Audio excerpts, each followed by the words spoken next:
Nós éramos crianças, né? Nós começamos com essa história crianças, né? Nós fomos crescendo, nós nos tornamos adolescentes, nós nos tornamos adultos e ainda estávamos na ditadura militar. Então, conforme você vai mudando o tempo, você vai mudando a sua fala, você vai se colocando. Só que é como você falar uma coisa onde ninguém fala aquela língua, você fala uma língua estranha. Então, você tem que ter cuidado. Então, não era assim tão abertamente, não. A gente tinha que ter cuidado realmente, tinha que ter noção do perigo. Nós tínhamos essa noção do perigo. Eu me tornei professora, eu fiz escola normal, né, magistério, e comecei a dar aula com 18 anos.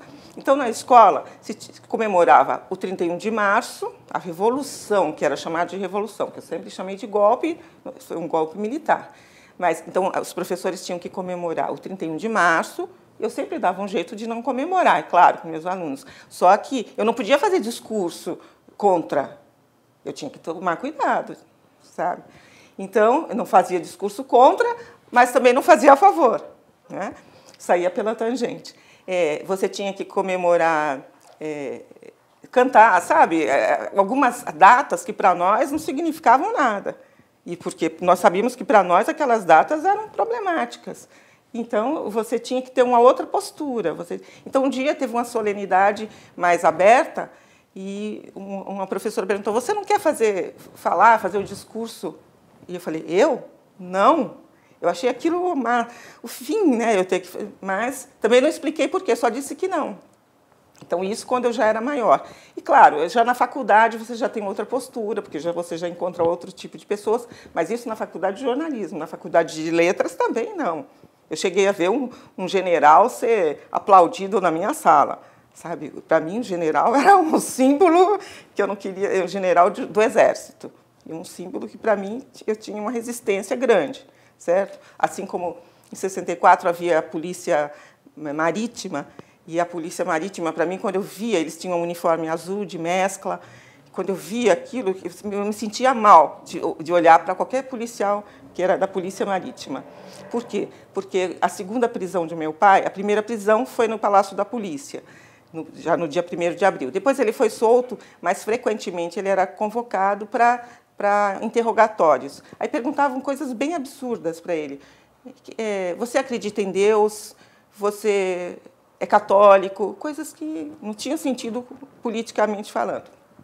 Mas era o tipo de coisa que eles perguntavam. Você é comunista?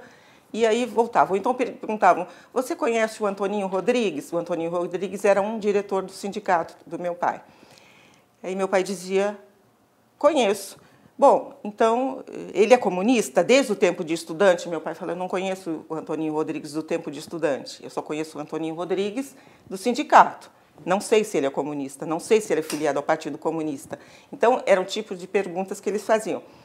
E, como eles diziam que ele não queria colaborar, então ele foi levado para o navio Raul Soares, que foi trazido para Santos em abril de 64 e foi levado embora em novembro. Então, ele ficou esse período, de abril a novembro de 64, servindo de presídio político aqui no Porto de Santos. E ficou no canal, na direção da Ilha Barnabé, perto do rio Sandi, da entrada, mas não ficou atracado no porto, ele ficou lá afundeado no canal. E bem em frente ali, na direção da alfândega, do prédio da alfândega. Por quê? Ele era um símbolo, porque navio representava o quê para Santos? O trabalho, né? Porque o porto era muito forte em termos de trabalho.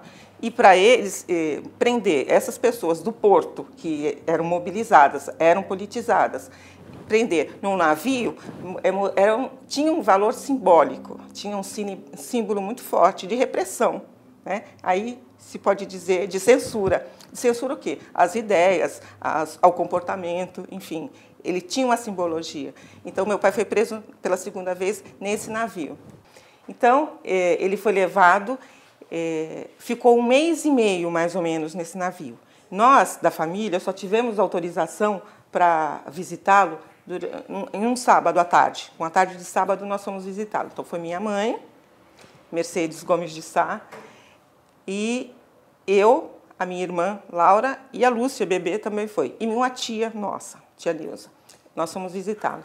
Então, tinha uma lancha que saía ali perto da alfândega, onde tem o pontão das barcas, né, o atracadouro das barcas, que vão para Vicente de Carvalho. Tinha uma lanchinha que descia ali uma escada, você pegava aquela lanchinha e ia até o navio. Lá você tinha um ancoradouro, um flutuante. Essa lanchinha atracou no flutuante e nós descíamos auxiliados, só mulheres, né? Mulheres e crianças, pelos policiais militares, aliás, polícia marítima, pela polícia marítima, e íamos subindo. Era uma escada, ela era insegura, ela tinha uma escada, o corrimão dela era corda, então assim, balançava muito. Para mim, assim, a imagem que eu tenho era disso, era de uma escada insegura que balançava muito. Então a minha mãe subindo com minha irmã no colo, que era bebê, nós duas, eu e minha irmã mais velha, eu e a Laura, éramos crianças, e a minha tia segurando a gente e a gente subindo aquela escada, né? E outra coisa, uma imagem que também me lembro bastante, foi muito forte, porque as mulheres não usavam calça comprida em ambiente público, assim, não era frequente mulher usar calça comprida, se usava saia, criança usava saia. Então, as mulheres subindo de saia e os policiais lá embaixo. Então, aquela imagem, isso eu sempre me lembro, porque assim, era uma coisa invasiva, né? Aqueles homens lá embaixo, e a gente subindo uma escada alta para o navio, e eles lá embaixo, e a gente de saia, todo mundo de saia. Eu só tinha 6 anos, mas eu tinha essa noção. E lá dentro do navio, eles nos receberam, né? Então, eram mesas grandes, era um salão, havia um salão, mesas, os presos sentados, cada um de um lado de cada mesa, e os familiares sentavam em frente. Então, foi assim que nós... E os policiais lá, com metralhadoras, né? E eu fiquei muito tensa com isso, e fiquei com dor de cabeça, senti dor de cabeça, e reclamei para o meu pai que eu estava com dor de cabeça. Aí ele chamou um policial e pediu um remédio. Aí ele trouxe, acho que era melhoral infantil, porque era um remedinho cor-de-rosa. Na época se usava melhoral infantil, que era um remedinho cor-de-rosa. E ele veio me dar. Eu achei aquilo estranho que meu pai falasse com um policial, porque para mim assim era mocinho e bandido, era essa a ideia que eu tinha. Depois eu pedi para ir ao banheiro, e eu fui com a minha tia, me acompanhou, e era um lugar imundo.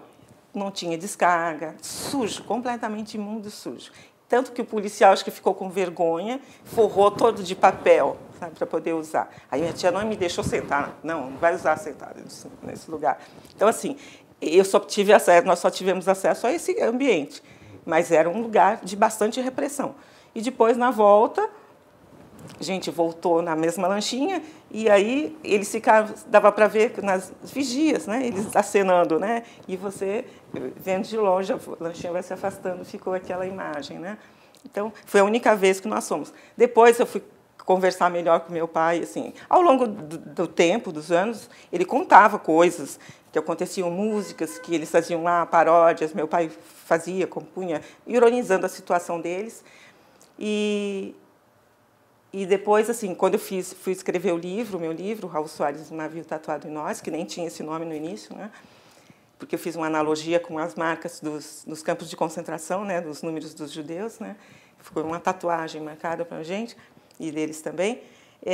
Mas aí ele me contou mais detalhes do que acontecia dentro daquele navio, né? Algumas pessoas ficaram loucas.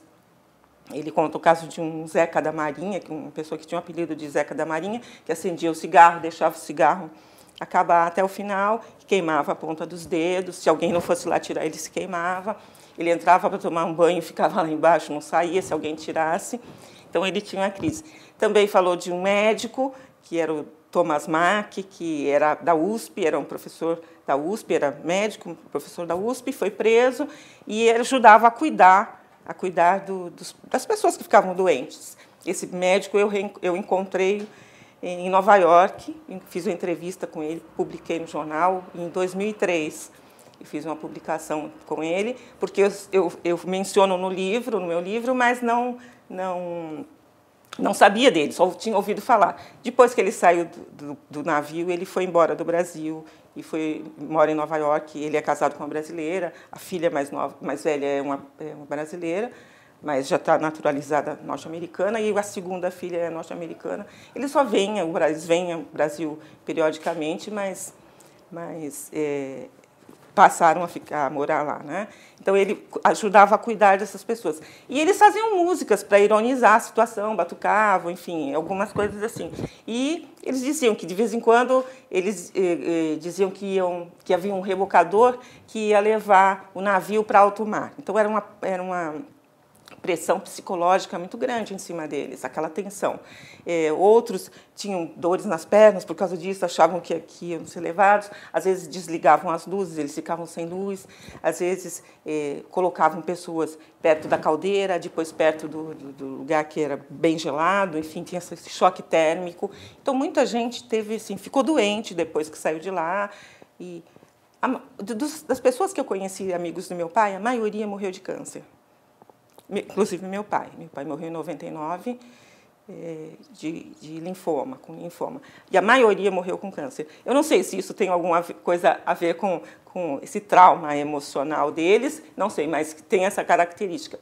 Os que eu conheci, amigos do meu pai, porque eles continuaram se encontrando a vida inteira, eles não se separaram. Assim, os que eram, a vida inteira eles estiveram juntos. Desses todos, eu só tenho 2 que estão vivos, e a maioria, os que morreram, os que eu sei, a morte foi câncer, de um tipo ou outro de câncer. Na minha família, esse fator emocional mexeu bastante com a gente, tanto comigo quanto com a minha irmã mais velha. Minha irmã mais velha faleceu com 16 anos, e com uma doença autoimune, chamada esclerodermia, muito rara, e ela começou com 8 anos, logo depois da prisão do meu pai. Ela começou a manifestar sintomas. E tem, assim, pode ter relação com um fator emocional. E ela morreu com 16. E eu, depois que ela morreu, assim, porque quando ela morreu ainda era ditadura militar, ela nem chegou a ver meu pai ser absolvido, porque os processos do meu pai se arrastaram ao longo de anos, né? Ele teve 10 anos com os direitos civis e políticos cassados, e os processos se arrastaram. E ela nem viu meu pai ser absolvido. E ela morreu. E depois que ela morreu, eu também tive uma doença autoimune. E depois que escrevi o meu livro, eu nunca mais tive. Ela não tem cura, mas ela nunca mais se manifestou em mim. Então, depois que eu publiquei o livro, né? Então, eu não sei, eu acho que isso teve muito a ver com a gente, emocionalmente com a gente. Cada um tem a sua marca. Por isso que eu disse, por mais que a gente supere, claro, a vida continua e você vive, mas isso, de alguma forma, ficou tatuado mesmo na gente, né?